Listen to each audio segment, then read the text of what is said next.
Hey, welcome to the In Wheel Time Car Talk Show on iHeartRadio today. Coming to you live and remote from the Tailpipes and Tacos Cruise Inn at the Loopy Tortilla Tex-Mex in Katy, Get Down, Texas.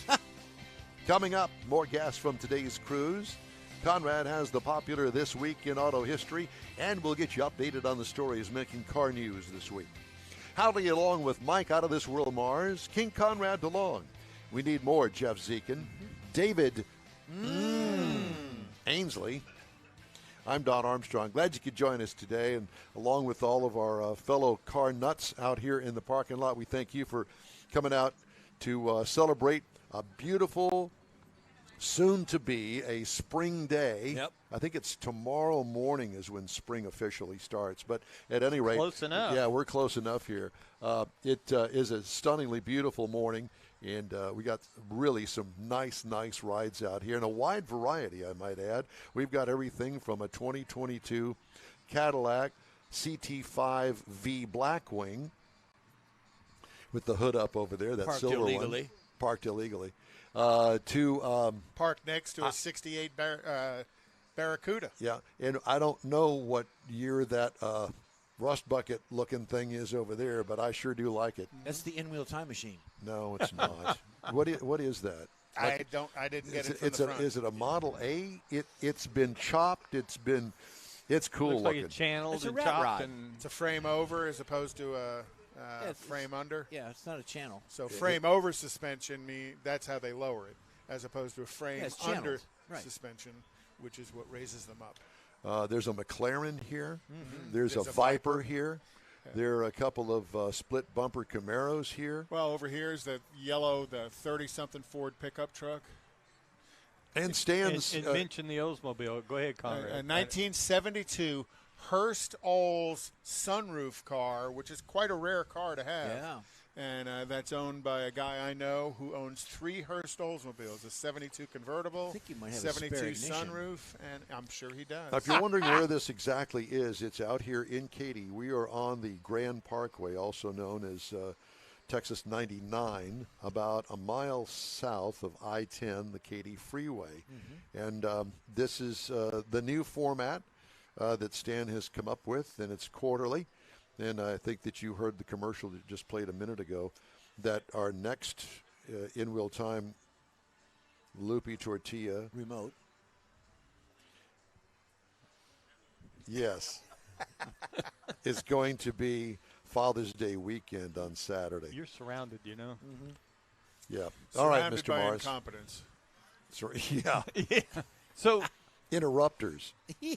speaking of, so we're sitting out here in this far corner. If you've we're looking at the 31 International we were talking about earlier. Sitting right next to it is this 55 Chevy. Now it's got a couple of things done to it, like the wheel wells, rear wheel wells are cut out on it, Ooh. which you don't see that very often. But it's got the chrome trim that's cut to match on it. Yeah. And so I had to ask. It's the green 55. The green 55. Is that a 4-door? No. It's a 2-door. It's a 2-door post. So, but it belongs to Danny Graham, and he's got 3 vehicles, but he's only drove one of them out here today. But he's got a couple of them else. But anyway, so that's the one we wanted to start with. Oh. So tell us about your 55. It's got a 327 in it with a 5-speed Oldsmobile rear end and 411 rear end, 411 gear. What? You know, you're the second one that has brought a 411 rear end in here, and with a 4-speed. So, in other words, when you're going No, it's down, a 5-speed. It's a 5-speed. Oh, it's a 5-speed. Yeah. Oh, so it's got an overdrive in it. It gets 22 miles a gallon. It Oh, does. wow. with the nice. 411 gear. Yeah. Yeah, you got to have that to make the 5-speed work.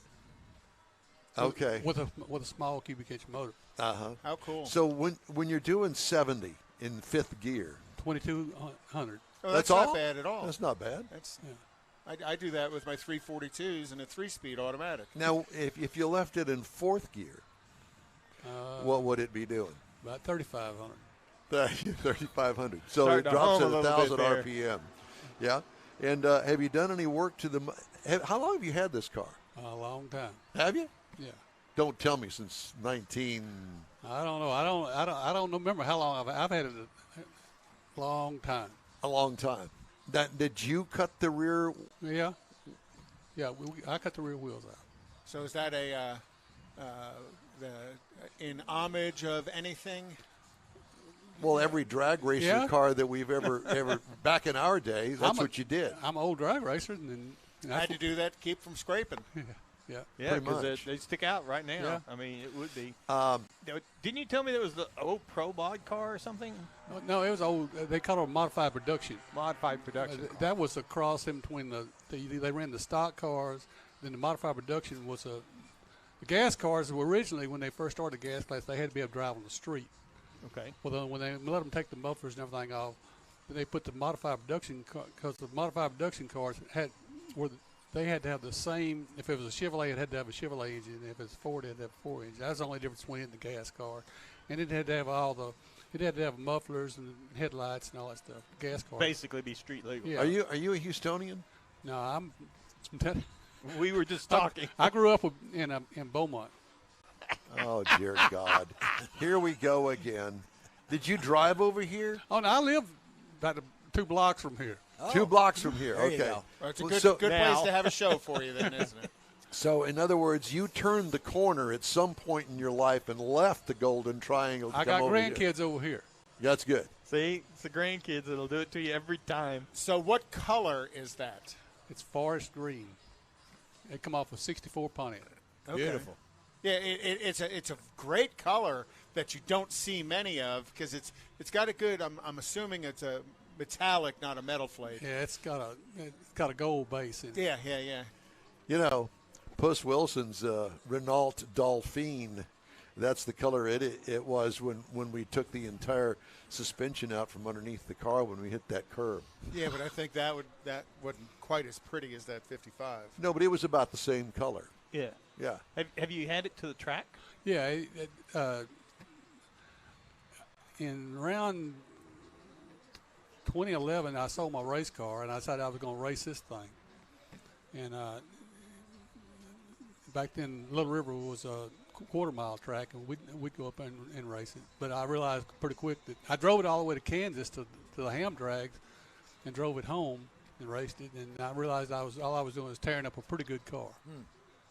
Okay. And so I bought the race car back. So you're back with the race car. What is the race car? It's a 41 Studebaker. That's the one that Richard was telling us that's got the 800 horses. We're going for it made 803 on the dyno. Now we're trying to get it up to around 830 where we can cover up my bad driving. So what kind of times you running that? The best it's ran is like a 608 and 8. In the 8th. And you're driving. Yeah. So you got a cage in it? Oh yeah. A big cage. He's not stupid. We wadded it up in June 2 years ago. Oh boy. Wadded it up. Yeah. They just call it accident, Don. Yeah. Yeah. It broke the tires loose when we were going through the lights and hit the other car. Ouch. Oh, so it took out both of them. Yeah. Both of them were old race cars. Oh, so that's what you meant by covering up your driving. Yeah. Well, no, the lights. I can't cut a light like I used to. So you got to have enough horsepower to try to run them down. So you mind me asking how old you are? 75. 75, running Sixes. In the 8th mile. Yeah. Which 8th mile is all about reaction too. It's all about it. You know, you got to cut a light to get there You got to. because you don't have far to go. You ain't got. You have no makeup time. So are you on Prevagen or anything? Or?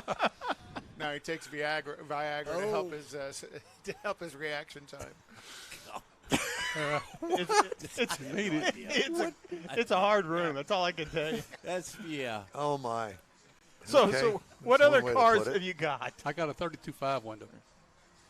And what's the powertrain in it? It's a 327. It's got the same motor that the 55's got. It's got the good cam in it, and it's a 5-speed. You know, friends, you just don't get a car show like this every day. We talk about Viagra and Prevagen and, you know, a hard room and stuff like that. Where do you come up with? I mean, this is better than Johnny Carson. It is. Isn't it? With cars in it. Right. It's kind of like having Robin Williams on Johnny Carson. Oh, Robin Williams and Jonathan Winters on Johnny Carson. At the same time. At the same Squirrel. time. So I want to go back to the wheel wells. Please, anything. So I mean, I understand you cut them. I mean, that's kind of old school and stuff. But you didn't actually cut them, did you? I cut them. I cut the wheel well, but I didn't cut the trim. The trim. He's got a chrome strip that runs somebody- down the side that's cut to fit A friend of mine cut the that. wheel well. Yeah. He wouldn't trust me to cut it. Well, I have to tell you that that was the look at Meyer Speedway for the Bronco class of cars at Meyer Speedway. Meyer Speedway was a half-mile banked oval. I've been there several times. I know. And back in my day, way back. Well, it wasn't too many years from his day. That's correct.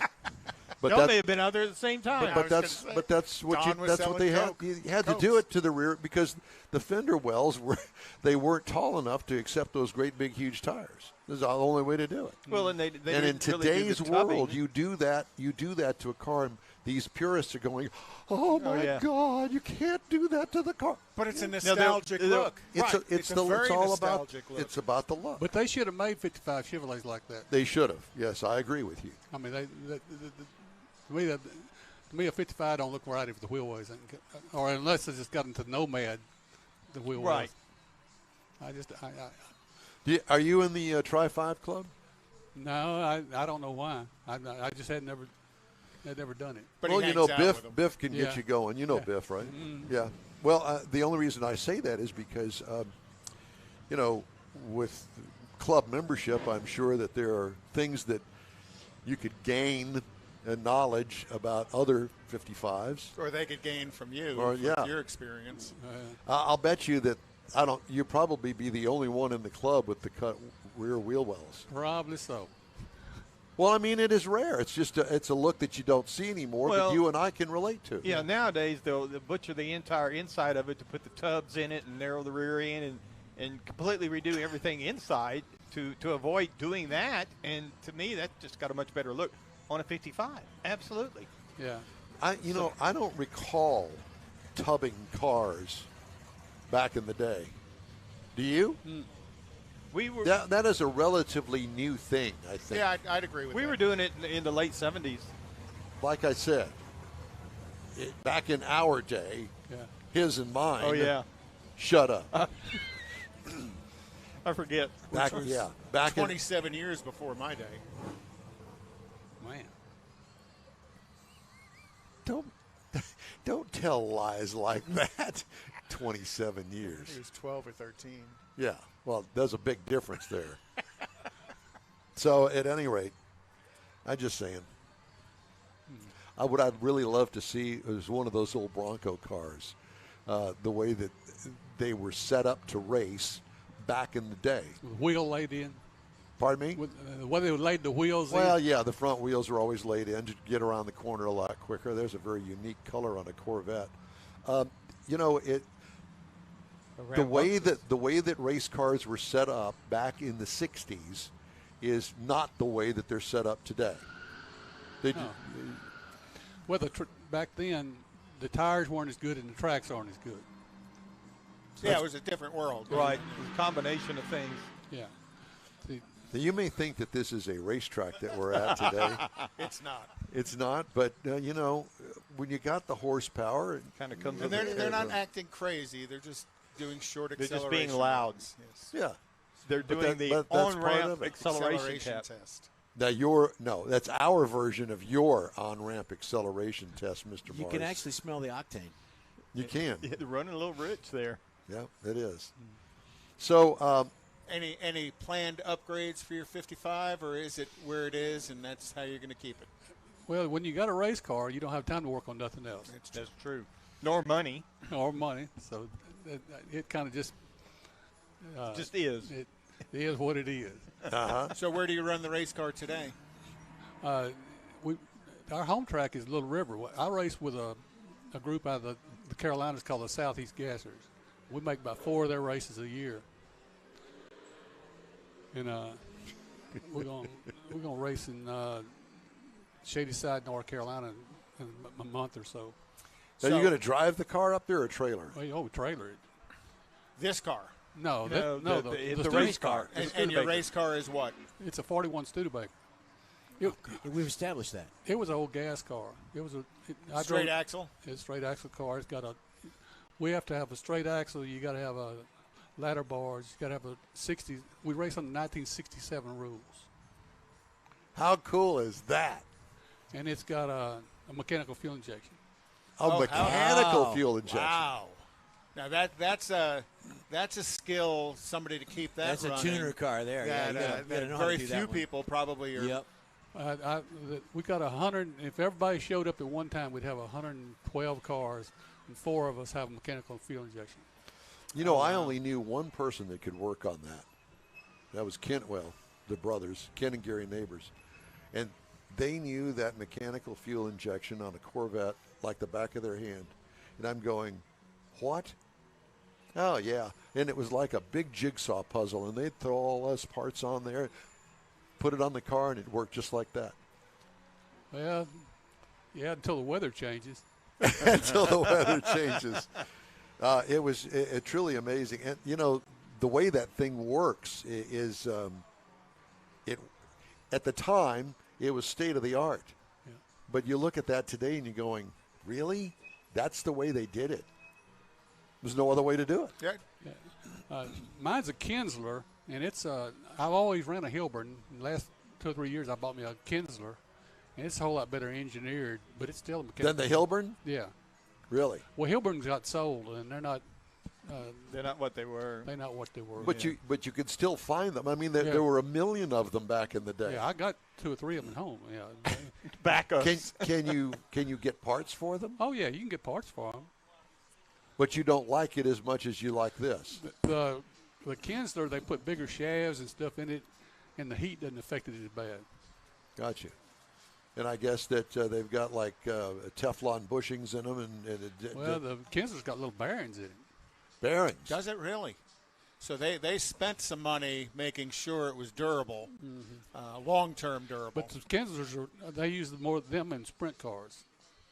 Okay, so there was a lot more Yeah. full-on action on the throttle blades. Kinslers pretty well took over the injector part on sprint cars. Okay. And what kind of times does your gasser run? It's 618. Oh, the 618 car. That's pretty quick. And wheels up? Wheels up. So kind of bordering on crazy Wild Willie Borsch. It's not that bad. Not quite a nitro car, but it's not too bad until they break the tires loose in when you get in 4th gear. That's when it gets scary because by then you got a little speed to it. But, you know, that never bothered us back in the day. Now it's kind of like, maybe I need to back off just a touch. Yeah. Well, we sure appreciate you All stopping right, by. Thank you very much. Thank you. We appreciate you. How How fun. cool, how cool is that? Very. You know, I go off on these wild tangents sometimes, and I can't help myself. Squirrel. We go there with you, Don. I know that you We do. happily follow you But no, I don't know about happily. off Yep. into Off the the- hinterland, off the rails. We will follow him up to the plank. This week in auto history. So this week in 1906, I remember it well.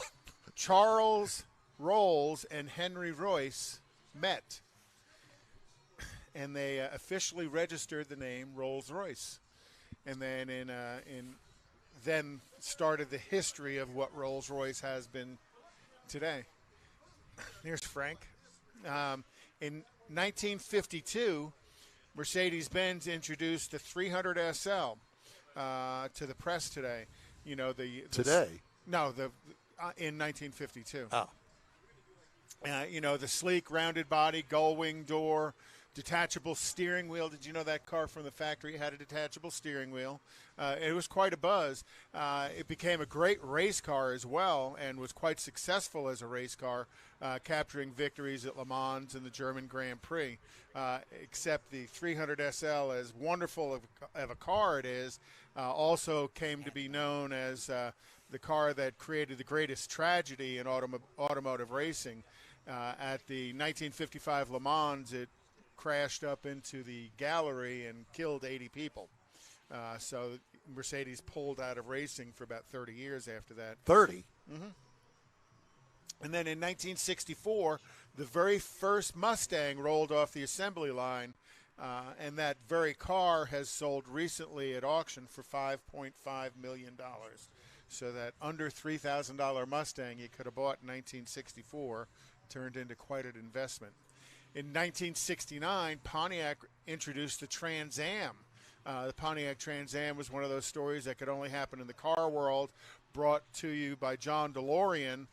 Pontiac designed the car to compete in Trans Am racing and took the name Trans Am, and to the day they quit selling Trans Ams, paid a licensing fee to the SCCA for every car that was sold with the name Trans Am on it, which I thought was kind of interesting.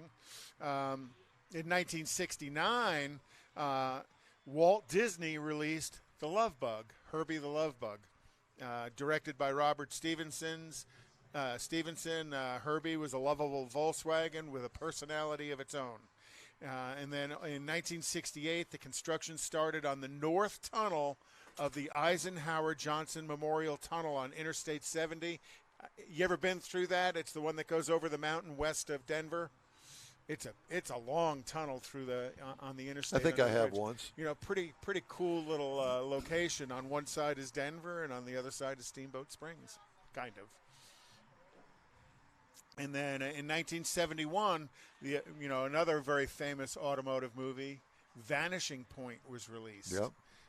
Starring Kowalski with the 71 Dodge Challenger. Pretty cool movie. Bad ending, but a cool movie.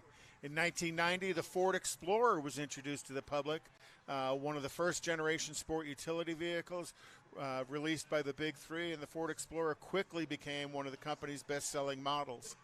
And long history of the Ford Explorer. They sell it to this day, a little bit different iteration of it. And then in 2009, the Toyota Motor Company announced that it had sold over 1 million gas-electric hybrid vehicles based on the Prius. So that Synergy drive that was first introduced in the Prius has now evolved into a lot of other Toyota products and a lot of other Lexus products.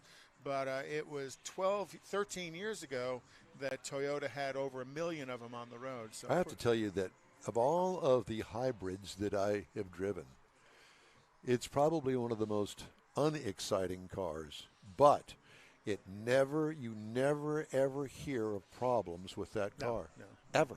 I actually had one of my reps. You know, we do a lot of business with pickup trucks, and most of my guys have got pickup trucks or have vans. Yeah. Well, one of my reps, when gas went to $4 a gallon, he went out and bought a Prius, and he makes deliveries in the Prius. And he says, he can haul $7,000-8,000 worth of product in that. He's got one of the little Prius wagon. I can't remember the name for it. And he says, he's getting close to 40 miles to a gallon.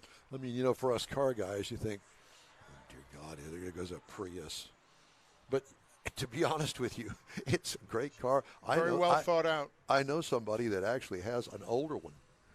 And the only thing that they've ever replaced in it is the actual car battery, not the 12-volt battery. The 12-volt battery, yeah.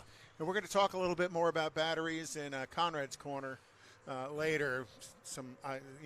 Again, this will be like my third version of the electric car and the issues with electric cars. I didn't bring the story, but there is a story this week that I think it's Mercedes-Benz that's going to open up a battery plant in Alabama, and they're going after Tesla. Everybody's going after Tesla.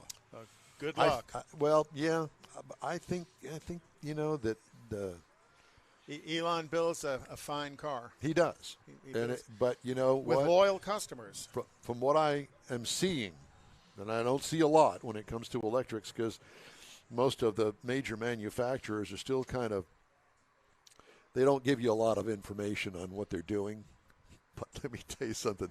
That Cadillac Lyriq, yeah, they're all doing a lot. Yeah, and there's going to be some big news coming, and they're going to be huge sales. As a matter of fact, I think that the Cadillac Lyriq, they're taking orders. I think I mentioned in May, And they've already got like 200,000 people lined up for that thing. Yeah, the Ford CEO said that they are sold out of electric vehicles for a couple of years now with pre-orders. Right. It's not surprising. All right. Some of the stories making automotive news headlines this week. Stellantis is recalling 370,000 Ram and Dodge vehicles in the U.S. because of an issue with an electronic stability control warning light that can increase the risk of a crash. The recall includes Dodge Durangos from 21 to 22, Ram 2500 pickups, 3500 chassis cab trucks, and they said that they were made aware by a supplier of an issue that causes the warning light to not activate if the system loses its throttle reduction capability. Although the defect does not disable electronic stability control, it can cause drivers to be unaware that their cars need servicing. Ford recalling 157,000 F-150 pickups from the 21 model year because of an inoperative windshield wiper motor that can cause the wiper to fail. Duh. Affected owners are expected to receive a letter April 18th notifying of the issue. They can bring their vehicles to dealerships to replace the motor. And Lyft, the Uber competitor, I've used Lyft, said on Wednesday riders in the United States, except those in New York City and Nevada, for whatever reason, would have to pay an extra 55 cents for their commute as the ride-hailing company looks to cushion the impact of high gas prices on its drivers. Fuel surcharge policy kicks in starting next week and will stay in place for at least 60 days. The move mirrors that of rival Uber, which said its customers would have to pay a surcharge of either 45 or 55 cents on each trip. On Tuesday, food delivery company DoorDash said its U.S. delivery partners would be eligible for a 10% on gas purchases, eligible for a 10%, I guess, credit or something, gas purchases beginning March the 17th. So you heard that General Motors and the National Highway Traffic Safety Administration is recalling the 2022 GMC Hummer EV pickup truck. 10 of them for taillight problems. 10. 10 of Just them. 10. Oh, for God's sakes. Time now for a quick break. We'll be right back. You're on the In Wheel Time Car Talk Show on iHeartRadio. Father's Day weekend, Saturday, June 18th, 2022. It's the next Tailpipes and Tacos Cruise In, and you're invited. Tailpipes and Tacos Father's Day edition will be at the same Loopy Tortilla in Katy, 8 to 11 a.m. on Saturday, June 18th. It's the only place cruisers compete for trophies and other prizes. Enter your vehicle for Best Hot Rod, Best Classic, and Best Modern Classic. Tailpipes and Tacos is Houston's coolest cruise-in and is your opportunity to see the best hot rods, show cars, classics, and resto mods, and get Loopy Tortilla breakfast tacos and adult beverages. There's no entry fee, and cars will automatically compete for custom Loopy trophies and other prizes. It all happens at the Loopy Tortilla Tex-Mex in Katy on the Grand Parkway at Kingsland Boulevard, just south of I-10. Kick off summer with Tailpipes and Tacos Father's Day edition, Saturday, June 18th. The In Real Time Car Talk Show will be there too. Celebrate Father's Day, the start of summer, and the return of Tailpipes and Tacos. Saturday morning, June 18th, 8 to 11. We'll see you then, weather permitting. Mecum Auctions, the world's largest collector car auction company, returns to Houston March 31st through April 2nd at NRG Center. Featuring 1,000 muscle cars, Corvettes, trucks, customs, and more. Broadcast live on Motor Trend TV and Motor Trend Plus. We welcome everyone to Houston to bid in person, and enhanced online bidding and telephone options make it easy to join the Mecum experience from anywhere in the world. Register to bid now at Mecum.com. The In Wheel Time Car Talk Show is now part of the iHeart family. Now you'll have access to 24/7 Car Talk anytime you need a fix. Just download the iHeartRadio app and ask for In Wheel Time Car Talk, and there we are. Be sure to save us in your iHeart library for instant access. No matter where you are, you have the best Car Talk Show right on your PC, laptop, or mobile device and never have to worry about finding us again. Of course, you can always get access to our video and audio streams via InWheelTime.com and your favorite podcast channel, and all of this is free to you. From the iHeartRadio app, you'll not only hear our Saturday morning live show, but the best shows of the past, updated weekly. Never miss a minute of up-to-date new car reviews, pre-owned reviews, Konrad's Car Clinic, informative interviews, automotive news, and the most fun car talk show on the planet. Just download the iHeartRadio app, search for In Wheel Time Car Talk, save it to your library, and with a tap of the icon, you'll be in touch with your favorite Car Talk team. In Wheel Time Car Talk, streaming now on iHeart.com/In Wheel Time Car Talk.